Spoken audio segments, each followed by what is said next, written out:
talk. I'll cut it short because already I was late. So role of Ilizarov in limb lengthening. So the history goes around 100 years back, starting from the Lengthening to then we follow till Professor Ilizarov next. I'll go fast. So this is the basic principle of limb lengthening with Ilizarov. We nowadays do hybrid. Just put on Ilizarov, we put on nail, we just do a cartomy, do a lengthening over nail, over Ilizarov, and then we remove the ring. So this is the basic things that I'd like to talk about now. Next. So the basics of bone transport. It's like a sliding a bone fragment following corticotomy in controlled gradual way to fill a defect that develop a regenerate bone. These are the basic construct of a bone transport. Next. Indications is post-traumatic bone defect, post-tumor resistance gap, osteomyelitis, non-union, malunion, and the contraindication we have to take care when not to.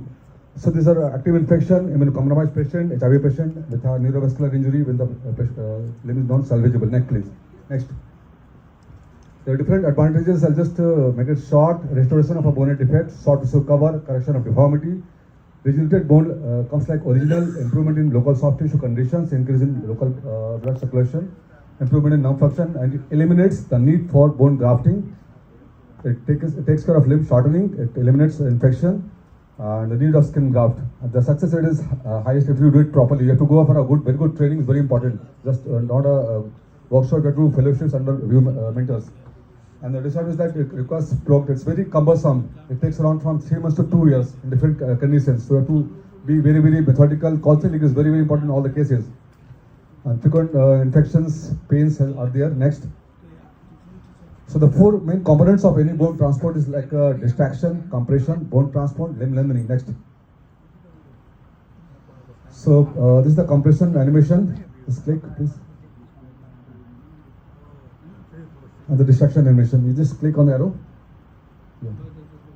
Next. Yeah. Next. So this is the basic construct of a bone transport. You can see that this is the primary rings. This is the primary 1 and 2 rings, the reference rings. Then we have this transport segment. We can have 1 or 2 rings. If you put on one ring, we have to put drop bars. This is the bone gap. We can do transport from up to down, down to up, or we can do trifocal also. Next. So it can be destruction, osteogenesis, or transformation osteogenesis. Next, please. I'll go short. Next, please. So corticotomy has a very pivotal role in any bone transport. We have to do a minimal bone injury. We have to save the periosteum.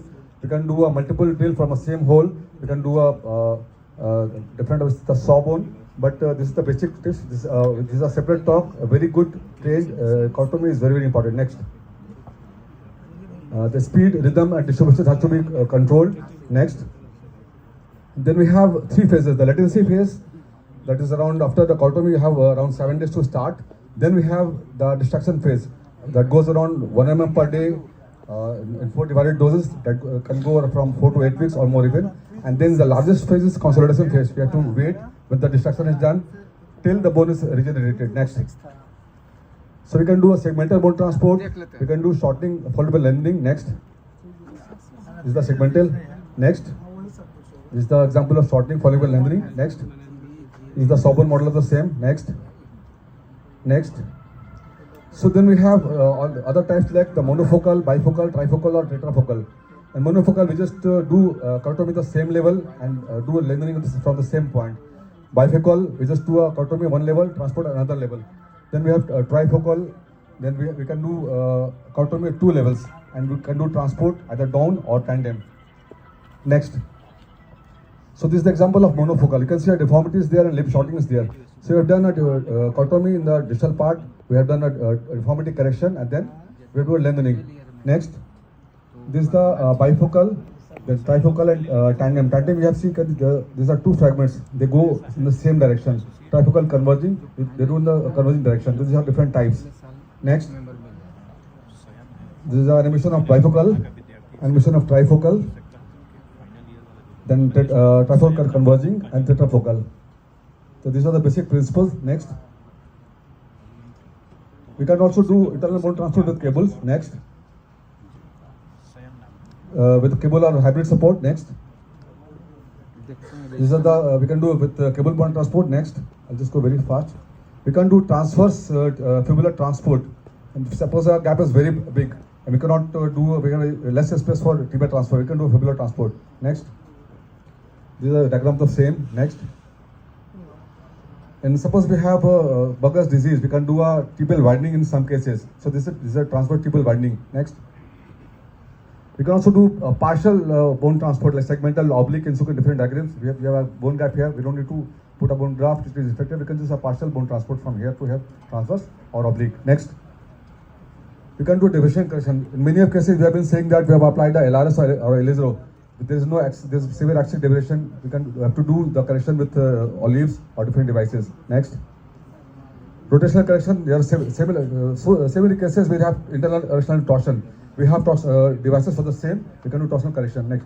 So what are the basic steps in any bone transport? We start with the bone gap. Next. Then we have to see the soft tissue condition, debridement dressing. Next. Ring placement, corticotomy, mode can be bifocal, trifocal. Next. Then a transport, docking, regenerate, consolidation, maintenance, dynamation. Next. Then the ring removal, brace, slab follow-up. These are very important steps. One has to learn all the steps very precisely so that we get a end result is very, very important in all the cases. And we have to take care of the risks like infection, refracture. If there is a fracture, we have to apply. Next. We have to apply secondary nail also. Next. So what are the ways that we can do? We have the long bone gap of 15 centimeter. Can we reduce the time from 2 years to 6 months or 9 months? We can do hybrid bone transport. I've been doing many of cases bone transport over 10. You can see such a long bone gap. Will it go for infection? No. If we do a very good dressing, it doesn't go for infection. We can do bone transport over nail. It avoids any displacement, rotation, gives a very stable support. Next. So just to compare, this is a normal bone transport. This is a transport over tens. It saves a lot of time. There's a division here. There's no division here. Next. So we just start with a normal case of bone transport. This is a long bone gap. Patient was in X-fix. Bone transport was done. Red bone was removed. It was done around over 1.5 years. We have given brace. So to compare, this is a basic case of bone transport. Next. So if if I done a meticulous bone transport, this is a case of patient from Rajasthan. Around 2 years. This is a amputation ready patient. We don't bone transport. Things have to be taken, all the steps have been taken very precisely. Patient can convert into a patient running his own shop. Patient came for amputation. Next. So for the hybrid bone transport, let's see, this is a case of long bone transport over tens. Next. One is the case 1, bone transport infected brain case. We applied transport over tens, got a normal result. Patient had a very good range of motion. Range of motion again is very, very important in all the cases. Next. See, long bone transport done over tens. Next. Next. So then we have a transport evidence follow-up with what if we do a bone transport? Next please. And we get a very good skin. We can also fix with a nail. Long bone transport was done, 1/10. At the end the skin condition was very good. It was fixed with expert nail. Next. So it was converted from 2 years to 9 months only. You can see the bone gap was there, bone transport has been done, skin was good. Finally expert nail has been done. The result comes very well in this case with very good range of motion. Next please. So just to compare just normal bone transport in comparison with hybrid transport over tens. Next. So the radiological octave was the same. The normal case where there was transport over tens followed by expert nail. We have applied a custom screw over here. Next, similar case. Next. Similar case of pallium fracture. Next. These are all similar case of long bone transport. This is another interesting case where a surgeon was in very hurry operating the patient next day only. So it comes with a degloving of the plate and the bone. So don't be in a rush. If the patient comes to triage, put on X-fix, put on a slab, don't be in a rush to put a plate like this. We have to convert to a bone transport. Next please. So these are cases of deformity corrections. Pseudoarthrosis patient was started like around 14 years. So what we can do in these cases?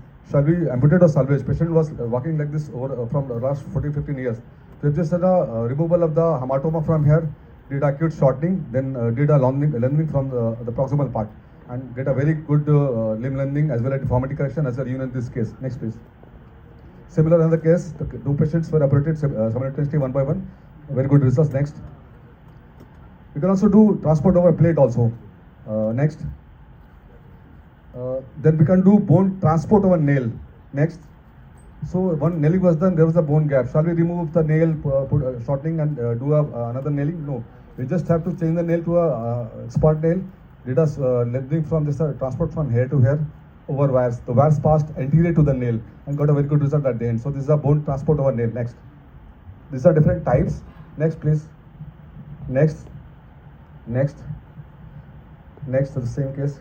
So we have to take care of the problems and the complications. I will not go into long. Next. How about limb lengthening? There are different indications of limb lengthening over Ilizarov. We can do in poliotic patients, we can do a clubfoot patient, we can do post-traumatic, we can do neuroaspirations. Next. Next, we'll just go fast. Next. Next. So the key points, we have to see check the segments. Suppose they're a patient of polio, achondroplasia, we have to select the bone.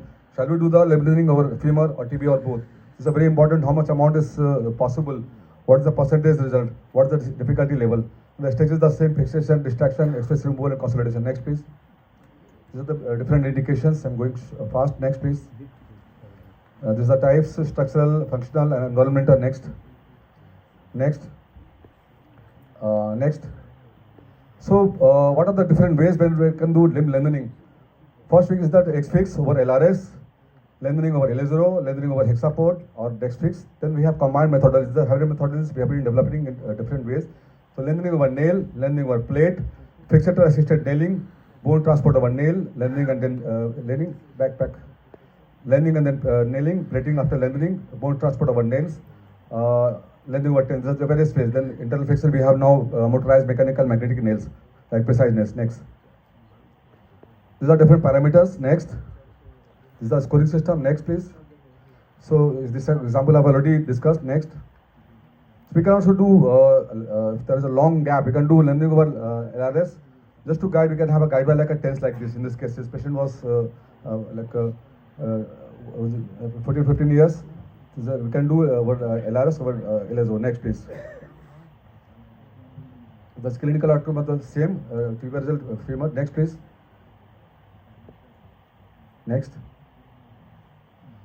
Similar case of tibia pseudoorthosis. Patient was not working since around 2 years. Came to me with various several around 7 to 8 operations were done in this case, starting from here to here, and then we did transport over TENS and got a very good result. So pseudoorthosis can be well handled with Ilizarov. Next, please. We can do lengthening over with hexapod. Next. Next, which is to wind up. We can also do lengthening over nail. I'll show case. Next. These are the different steps of lengthening over nail. I'm not going to detail. Next, please. Next. Next. These are techniques. Next. Next. Next. You can also do LRS, femur tibia. Next. Post-op case is very important. Next. We have implantable nail. Next. Let's see a few cases. Next. This is case 1, post-polio limb shortening. You can see the lip over here. So we always do a scanogram to judge if there is shortening, if there is a deformity, if there are torsions. A scanogram or even CT is very important in these cases. So to decide the bone, we can have to do a. Here it was a shortening over femur, but it was less. Next.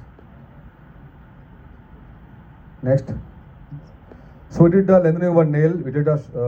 You can see there was export nail applied.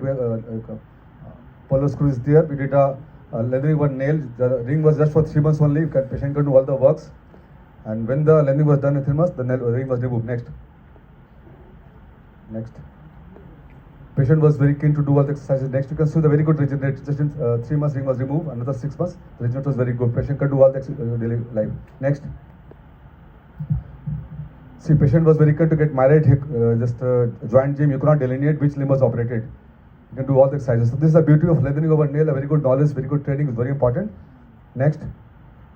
Patient has joined the home ministry. Next. We have to save time. Another cause of post-traumatic limb shortening. Next. Wait, yeah. So this case of post-traumatic limb shortening, same case, lengthening over nail was done. You can see a broken plate. Lengthening over nail was done. Ring was removed. Next. This is the outcome. Next. So pre or post-op results are there. Next.